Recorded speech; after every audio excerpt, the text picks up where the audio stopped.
Violent video games are being blamed for real-life crime.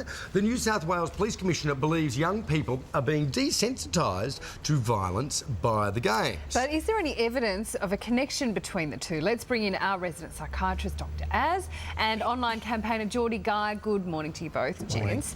Geordie, we'll start with you. Is there any evidence linking violent video games to real-life crime? Short answer, no. Longer answer is that there's been about 30 years of research.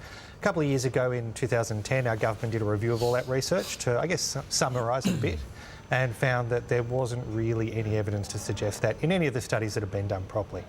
Doesn't mean it's a good idea to play them 30 hours a day. No. It doesn't mean our government will stop banning the ones that it dislikes.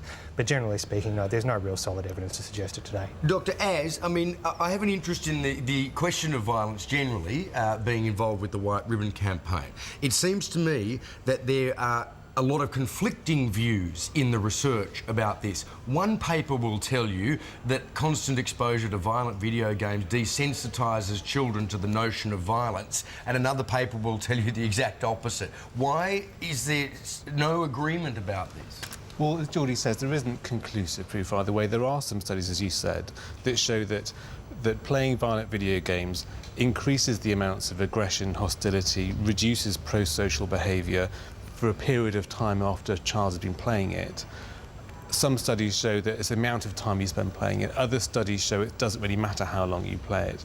But it's very difficult to tease out the effect of video games in terms of longer term effects, because children aren't just playing video games, they're part of a society where there's lots of other inputs like TV, film, you know, sort of music videos. And studies have shown that although there is this effect, it may have less of an effect than watching violence in TV and film, for example. Right. But when you hear, you know, when it eventually comes out, when these people get to court, people like Anders Breivik in Norway, and I think the Colorado guy was named as being a huge fan of these violent games. Does that not, you know, I mean, the fact that that is presented in connection with these kind of people, can we not say that there is a connection there, that, you know, that these people are more likely to play them, or that, you know? But I think it's safe to say that it depends on the individual. So there's not going to be a uniform effect on all people. A lot of it depends on the underlying nature and temperament of the child. So if you've got a child who you know, already has a tendency towards conduct disorder and antisocial behaviour, it's probably best they don't spend ages playing violent games. You know, but if you look at things like, you know, 30 years ago, it was quite normal to give children sweets in the shape of cigarettes and cigarette packets, but then we decided that perhaps that wasn't a good idea either. Yeah. You know, so to some extent, there should be a sort of a top-down approach in terms of, well, what are we sort of allowing our children to spend their time doing? But also, you've got to bear in mind that some people are going to be more vulnerable than others. Right. You've got to bear in mind also that 30 years ago, children like myself were playing games where people ran around in dark rooms gobbling up little pills and chasing each other. Don't think that had any effect? Well, there'd be a whole generation of people doing that now. Right, my point exactly. So I question this. Whilst there may be no direct evidentiary link between an individual playing a violent video game and an individual becoming a violent person or committing violent acts, do you think, and it's a question, do you think that it normalises the notion of violent society?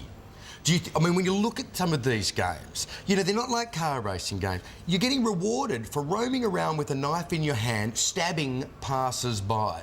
Do you think this normalises the notion that we live in a violent society and there's nothing you can do about that, so get used to it?